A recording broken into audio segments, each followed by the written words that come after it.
Olá, irmãos e irmãs, seja muito bem-vindo aqui à Casa de Deus, a Casa da Misericórdia.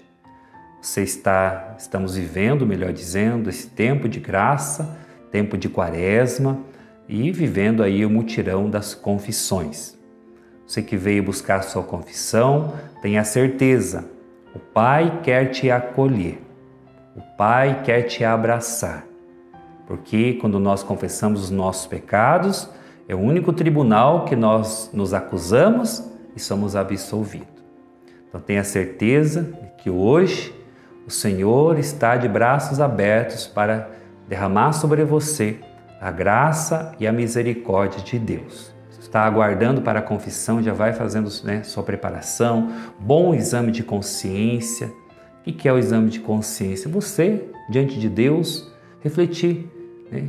Tenho vivido bem a minha experiência com Deus? Tenho rezado, tenho buscado a Deus, tenho ido à missa, tenho amado os irmãos, tenho buscado a reconciliação, o perdão, tenho me esforçado para ir à missa aos domingos. Então, uma boa confissão, o exame de consciência, aí você vai até o sacerdote, mas coloque na sua cabeça, não vai ali confessar para o sacerdote no sentido para aquele homem ali, ele é em persona Christi. Ele está ali representando Deus, não está apresentando seus pecados a Deus. Chega ali, aí você vai falar, olha, os meus pecados são esses. Não precisa explicar o pecado. Confissão é você confessar o seu pecado e não do vizinho, não da vizinha, não é? É o seu pecado. Padre, eu cometi esses pecados. Fiz isso. Não explica também por que fez, que não precisa. Deus quer te perdoar do pecado. Depois pode até buscar uma direção espiritual, se você acha necessário, mas hoje é dia de confissão. Padre, eu fiz isso, aí o padre vai te dar uma orientação, vai te dar a absolvição, depois uma penitência, pequena penitência, não deixe de cumprir também a penitência. E ao sair dali, daquele confessionário, saiba, é tempo novo, é caderno com folha em branco, o Senhor está te dando para que você reescreva a sua vida. Talvez você pense assim, mas eu gostaria tanto de esquecer o meu passado, De esquecer as coisas ruins que eu fiz. Não tem como esquecermos o passado, irmãos e irmãs, mas tem como nós ressignificarmos a nossa vida a partir do encontro com Cristo. Quantas pessoas são transformadas nesse sacramento? A partir do encontro com Cristo, com a misericórdia de Deus, é possível levantar a cabeça, é possível continuar caminhando, ressignificando a vida, ressignificando a sua história, a sua caminhada. Então, que nesse dia nós possamos experimentar desta graça de Deus. O sacerdote não está ali para te julgar, o sacerdote está ali para te absolver. Não tenha medo de buscar a confissão, não tenha medo do padre. O Padre está ali para te ajudar. Uma vez que você fizer uma boa confissão, se preparar bem, fizer uma boa confissão, o seu sacerdote vai te absolver, vai te dizer, eu te absolvo dos teus pecados, do Pai, do Filho e do Espírito Santo. A partir deste momento, não tem mais pecado. É a oportunidade de recomeçar, a oportunidade de vida nova que Deus quer te dar. Nós sabemos algumas passagens da Sagrada Escritura que nos ajudam a nos prepararmos melhor para este sacramento. É o Salmo 50, tende piedade, ó meu Deus, conforme a tua misericórdia, o teu grande amor cancela o meu pecado. Lava-me de toda a minha culpa e purifica-me de meu pecado. Eu reconheço a minha culpa, diz o salmista, a minha iniquidade, o meu pecado, que está sempre diante de mim. Foi contra ti, só contra ti que eu pequei e fiz o que é mal aos teus olhos. Por isso é justo quando falas, reto no teu julgamento. Eis que na culpa fui gerado, no pecado minha mãe me concebeu, mas tu queres a sinceridade do coração e no íntimo me ensinas a sabedoria. Purifica-me com o sopo e ficarei puro, lava-me e ficarei mais branco do que a neve. Faz-me ouvir a alegria e júbilo. Exulte os ossos que tu quebrastes. Afasta o olhar dos meus pecados e cancela todas as minhas culpas. Criai em mim, ó Deus, um coração que seja puro. Renova em mim o espírito resoluto. Não me rejeites da tua presença e não me prives do teu Santo Espírito. Devolve-me a alegria de ser salvo, que me sustente um ânimo generoso. Quero ensinar teus caminhos aos que erram e a ti voltarão os pecadores. Este é o Salmo 50, uma parte do Salmo 50, que nos ajuda a nos prepararmos melhor para a confissão. Você pode até meditar com a sua Bíblia mesmo, com a sua Sagrada Escritura, meditar esse Salmo em preparação para a confissão. Uma outra passagem também que nós conhecemos muito, que nos ajuda a nos prepararmos bem, é a passagem do filho pródigo. Lucas, capítulo 15, a partir do versículo 11, sabemos a história, né? O filho mais novo chegou ao pai, pediu a parte da sua herança. O pai então dividiu ali, deu a parte que ele tinha direito. Ele saiu, depois que saiu, ele gastou todos os seus bens, né? Numa vida desenfreada, diz a palavra de Deus. E chegou o momento que ele quis comer até mesmo a comida dos porcos, mas nem isso eles davam. Diz a palavra que então ele caiu em si. Olha a importância dessa passagem para a nossa confissão. Cair em si, refletir como tenho vivido a minha caminhada. Aí diz a palavra que ele decidiu voltar. Então decida hoje voltar para Deus. Diante da situação que você se encontra, você e Deus, não existe pecado que não seja perdoado se você busca essa confissão com sinceridade. Então, cair em si, refletir e voltar. Ele voltou. Até ensaiou uma confissão, não é? Pai, pequei contra o céu e contra ti, já não mereço ser chamado seu filho. Mas não deu tempo nem dele falar a confissão. O pai estava de braços abertos para o acolher quando ele decidiu voltar. Então, o pai está de braços abertos, como estava de braços abertos na decisão do filho de voltar, o pai está de braços abertos hoje, nesta confissão, para te receber, para te lavar, para te purificar, porque aí o pai disse, né? Trazer a melhor túnica, sandálias, anel no dedo, porque a confissão é esta graça do revestimento da bênção de Deus, revestimento espiritual. Saímos da confissão, lavados, purificados, para viver a vida nova, para nos esforçarmos para não mais pecar. Como estou na minha busca por Deus? Como os 10 mandamentos, né? Primeiro mandamento, amar a Deus sobre todas as coisas. Será que nós temos colocado Deus em primeiro lugar na nossa vida? Será que nós temos priorizado a oração? Temos priorizado a participação na Santa Missa? Temos priorizado a leitura orante da Palavra de Deus?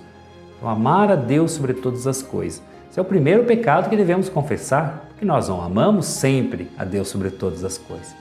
Primeiro mandamento. Depois o segundo mandamento, não tomar seu santo nome em vão. Não é?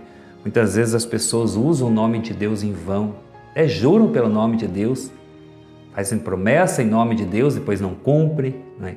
Então, não tomar seu santo nome em vão. Terceiro mandamento, guardar domingos e festas, preceitos. Não é? Tenho valorizado o domingo como o dia do Senhor? Papa João Paulo II, ele nos diz em documento que o domingo é o dia do Senhor, em especial para ir à missa, estar com a família, com os amigos, fazer um almoço diferente. Ele fala isso. Então, temos guardado o domingo como dia do Senhor? Depois, quarto mandamento, honrar pai e mãe, o respeito, a obediência, o diálogo aos nossos pais. Não é? Os nossos pais, que muitos às vezes já estão idosos, então também ter esse cuidado com os idosos. Pessoas abandonam, às vezes os filhos abandonam os pais depois de idosos. Né? Então é um mandamento, honrar pai e mãe. Não matar. Só Deus tem o direito de tirar a vida. Não matar pode ser a questão do aborto, a eutanásia, o suicídio, o homicídio, todos nesse sentido. Então não matar é não matar em todas as formas de morte. Né? Então será que eu também não tenho matado as pessoas com as minhas palavras, com a minha atitude? Depois, não pecar contra a castidade, né? Integração correta da sexualidade humana, né? Os relacionamentos as superficiais dos jovens. Então, a igreja orienta então, né? A relação sexual após o casamento, Não pecar contra a castidade também no olhar, nos pensamentos. Aí é uma avaliação que você precisa fazer, não é? Pois não roubar, apropriar-se daquilo que não é meu, né? Não roubar, não furtar, depois não levantar falsos testemunhos, é o 8º mandamento, que também é matar com a língua, falar mal do irmão, julgamento. Não julgueis para não ser julgado, não condeneis para não ser condenado. Está dentro deste contexto desse 8º mandamento. Não desejar a mulher do próximo, ou para as mulheres o homem do próximo, né, da próxima. Não desejar a mulher do próximo, respeito ao compromisso assumido pelos outros, a questão do matrimônio, não é? E não cobiçar as coisas alheias, que é o 10º mandamento. Os 10 mandamentos são meios que nos ajudam, então, a nos prepararmos para uma boa confissão. Também os 7 pecados capitais: soberba, avareza, inveja, ira, luxúria, gula e preguiça. O que é a soberba? Aquela pessoa que se acha melhor do que os outros. A pessoa, né, está dentro dessa questão do orgulho também. Se achar mais do que todos. Então, isso é uma pessoa soberba. A avareza, né, o apego excessivo aos bens materiais. Aquela pessoa que é apegada até à roupa que tem, o tênis que tem, a casa, o carro. Um apego excessivo. Não é errado você ter coisas, o problema é quando a pessoa se apega demais. Então é uma avaliação que a gente pode fazer. Depois a inveja, né? O que é a inveja? É a tristeza pelo crescimento, pelo sucesso do próximo. A pessoa, ao invés de se alegrar com o progresso, com o crescimento do irmão, ela sente inveja, né? Então isso é um pecado gravíssimo, né? O pecado da inveja. Depois a ira, né? Também a ira está dentro da fúria, da raiva, né? Do ódio, do desejar mal ao irmão. Então, também é um pecado que eu preciso me avaliar. Será que eu não estou muito irritado com as situações, com a vida, com as coisas, comigo mesmo, não é? Depois, um outro pecado também é a luxúria, pecado associado aos desejos sexuais. A gente, nos tempos atuais, né? Onde vemos muitas realidades de exposição, às vezes, do corpo e tudo mais. Então, também fazer essa avaliação. Será que eu não tenho errado nesse sentido? Às vezes não no ato em si, mas com o olhar, com pensamentos, com os sentimentos. Então também serve como uma avaliação. Depois, este 6º pecado aqui, creio que ninguém comete, que é o pecado da gula, né? Associado ao desejo de comer e beber de maneira exagerada. Não é você exagerar um pouquinho, mas aquela pessoa que ela não tem limite. Ela quer se empanturrar de comida o tempo todo, não é? Então é o pecado da gula. E depois o 7º pecado capital, desses pecados capitais, é um que ninguém comete também. É o pecado da preguiça, né? A preguiça é um pecado, viu, gente? Precisa ser combatido. Então, e também confessado, né? Preguiça de ir à missa, preguiça de acordar cedo, preguiça disso, preguiça daquilo. É um pecado, precisa ser combatido.